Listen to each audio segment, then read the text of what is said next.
So pandemic in late 2019 would have felt like some word from the history books. It would have been unfathomable that parents would have sat their children down around the dinner table to teach them what this word means and why it's important to their life and why they can't see their friends or go to school for some of them. And it would have been unfathomable that pandemic would have become such an everyday part of our vocabulary. We know what the word pandemic means, most of us, but it's truly unfathomable that we see headlines like, during the pandemic, this is how we voted, or since the pandemic, DIY projects have gone up.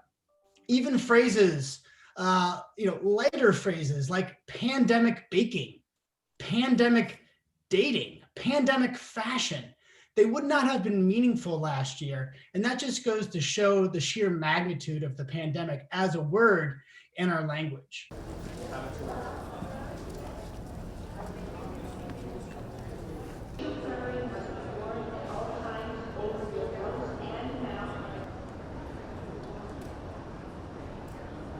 We like to track words and see whether they have staying power in the language.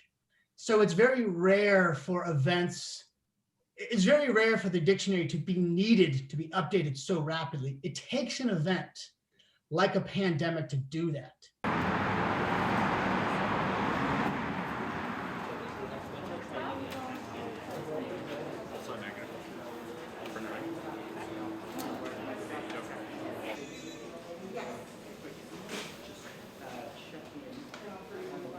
I think this year a lot of people learned the difference between things like pandemic, epidemic, endemic. I think a lot of people learned what it really means for something to be so truly global. So every year we all acquire new words, we all learn new words. This year, yes, I think a lot of us learned coronavirus for the first time. COVID-19 didn't exist until February, if I remember correctly. That's a brand new item in our vocabulary. And it's interesting and notable in its own right. But the way that pandemic has become so widespread in our lexicon, from headlines to pandemic activities that I cited before, only reinforces the choice of this word as encapsulating all the events of this truly tumultuous year.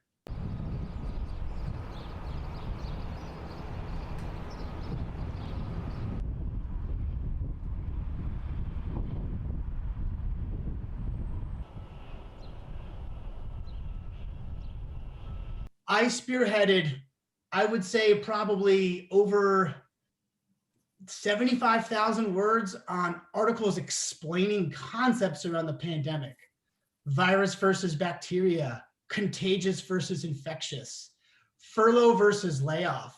These distinctions, these verses go to show how the pandemic was driving our users to need context, to need explanation. And we as a dictionary had to react fast. We wanted to react fast to provide that urgent need for information.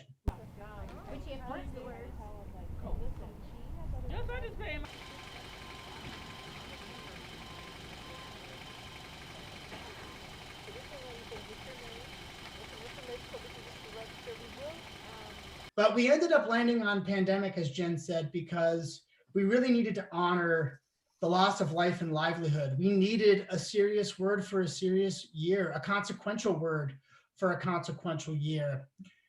And then scan the top barcode that's closest to your fingers right now. Other way.